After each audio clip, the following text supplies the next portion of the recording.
Hello, my dear students. Oh, sorry. Hello, my dear sacrificers. Oh, sorry. Hello, my dear guys. আজকে আমি তোমাদেরকে শেখাবো যে পাত কয় প্রকার, পাতের ধরন কি ও পাতের স্থায়িত্ব ও বৈশিষ্ট্য। প্রথমেই আমরা জেনে নিই যে পাত কি এবং পাত কাকে বলে। পাতের সংজ্ঞা বা পাত সম্বন্ধে সেরকম ভাবে জানা না গেলেও আমরা যতটুকু জানতে পারি যে পাত হচ্ছে এমন একটা জিনিস উদরবেষ্টে বদরবেষ্টে নানান ধরনের খাদ্যিকা থেকে পচা দুর্গন্ধযুক্ত পেটের মধ্য দিয়ে নিম্নদেশ পাদদেশ দিয়ে পাছার মধ্য দিয়ে যে বায়ু নির্গত হয় তাকে আমরা সাধারণত পাত বলে থাকি।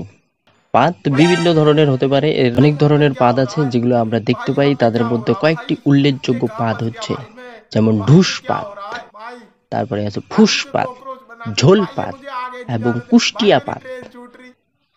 তো প্রথমেই বলি যে ঢুস পাতটা কি। ঢুস পাত হচ্ছে এমন পাত যেখানে মানুষ ঢুস করে পেতে দেয়, কিন্তু এতে গন্ধের পরিমাণ তুলনামূলকভাবে কম থাকে। ঢুস পাতে সেরকম গন্ধ না ছড়ালেও বা ঢুসপাত যখন কোনো এরিয়াতে দেওয়া হয় তখন তার অত একটা কিন্তু প্রভাব পড়ে না ঢুসপাতের ফলে।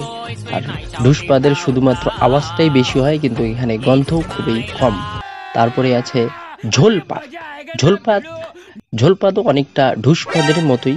ঝোলপাতে আওয়াজের সাথে সাথে সামান্য পরিমাণ ঝোল বেরিয়ে পড়ে। এখানে আশেপাশের পাবলিকের সেরকম প্রভাব না পড়লেও যে এই ঝোলপাত দেয় তার কিন্তু অনেকটা বিরক্তিবোধ আসে যায় বা অনেকটা খারাপ পরিস্থিতির মধ্য দিয়ে তাকে কিন্তু যেতে হয়। তারপরেই চলে আসি আমরা কুষ্টিয়া পাদে। কুষ্টিয়া পাদ হচ্ছে এমন একটা পাদ যেখানে অনেক দিন ধরে মানুষ কোষ্ঠকাঠিন্যে ভুগলে তারপরে যে এক ধরনের পাত নিক্ষেপ করে, পাদদেশ থেকে যে এক ধরনের কুষ্টিয়া পাত নিক্ষেপ করে, এটার গন্ধ মোটামুটি একটা মারাত্মক লেভেলের গন্ধ আছে। যেখানে এই কুষ্টিয়া পাত নিক্ষেপ করা হয় সেখানে আশেপাশের লোকজন কিন্তু প্রচুর পরিমাণে বিরক্ত বোধ করে এবং সেখান থেকে উঠে যেতে বাধ্য হয়। এই কুষ্টিয়া পাত দিতে যিনি এই কুষ্টিয়া পাত দেন তার কিন্তু অনেকটা কষ্ট হয়, কারণ কুষ্টিয়া পাত দিতে প্রচুর শক্তি ক্ষয় হয়।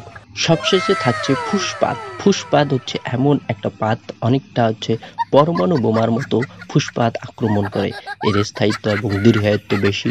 ফুসপাত যেখানে দেওয়া হয় সেখানের আশেপাশের লোকজন কিন্তু একদমই টিকতে পারে না। এর স্থায়িত্ব অনেকক্ষণ বেশি। এটা অনেকক্ষণ সময় ধরে মানুষের নাকের মধ্যে ঢুকে মানুষকে একদম সেখানে একটা কেলেঙ্কারি ভাব তৈরি করে। ফুসপাত যে দেয় সে কিন্তু ফুস করেই এক সময়ে অনেকজন লোকের মাঝখানে একবারে ফুস করে দিয়ে দেয়। অনেক সময় এই ফুসপাত যে দিয়েছে তাকে ধরা যায় না বা ধরতে পারা যায় না। ফুসপাত এমন একটা পাত যেখানে অনেক লোকজনের মাঝখানে চুপি সারে ফুস করে পেতে দেওয়া যায়, কিন্তু কেউ টেরও পাবে না।